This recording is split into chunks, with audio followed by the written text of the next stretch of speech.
Hello YouTube, in this tutorial I'll be showing you how to set up a realistic physics environment in Blender.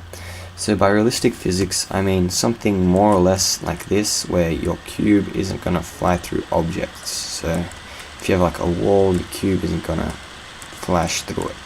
And also this kind of physics calculation, if you put it too high then your game's going to lag like a bitch, because it has to make more calculations. Right now my process is going about 8% of it's being dedicated to physics, so it's alright, and when there's no kind of physical contact it goes at about 2-3%, which is still okay, but the reason it's running so high is because I'm using screen capture software, which does put a lot of CPU load on the computer.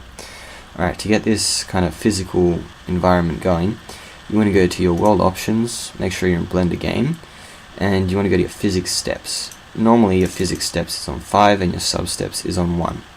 What this is there's going to be a maximum of 5 normal main steps and 1 sub step for every max step.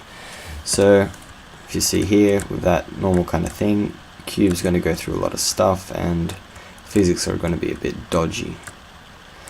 Alright, to fix that up, you want to put your max steps down to something like 3 and your sub steps up to something like 3 as well. That way you won't get as much CPU load, but will have a similar effect to, say, if you had 5. So if you have 5 steps on each one, you're not going to go through anything, but the physics calculation is going to be very high. So if you put that down to 3, then the physics calculation is going to be lower with a similar effect. Now with FPS, that means with FPS there's going to be 3 times 3, which is 9 physics calculations every frame, and there's 60 frames a second, so 9 times 60, you can figure it out. You can put this down as well if your game isn't going to be running at 50 frames per second to limit the amount of calculations you need to do. So as you can see, you can lower down the physics and still retain a similar effect. Alright, now the other thing is obstacle simulation. You can use raise.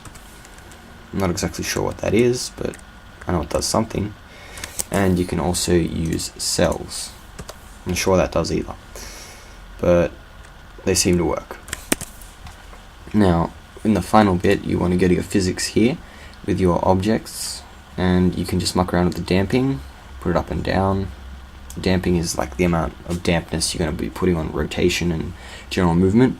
You can also muck around with the mass of the object, and also when you have your static objects, make sure if they're high poly objects like this monkey here, make sure if they're static or any kind of physical object, make sure they're not set to any collision bounds, because if you see here, press P to play, every single line there is a physics calculation, and that is a lot of calculations there, and when you have a collision between objects, it's going to put a lot of strain on your computer.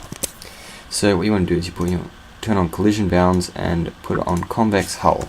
So you see there, it acts as a kind of hull basically around the object, so it puts the frame rate, or keeps the frame rate up and still retains a good physics boundary kind of thing.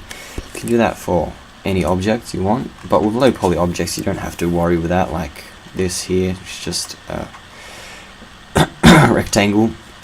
As you can see, it's not exactly very high poly.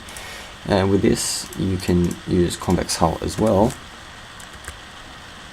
and it still works. So yeah, that's all for this tutorial. Hope you liked it. If you have any questions, please post a comment below or send me an inbox. Thanks for watching.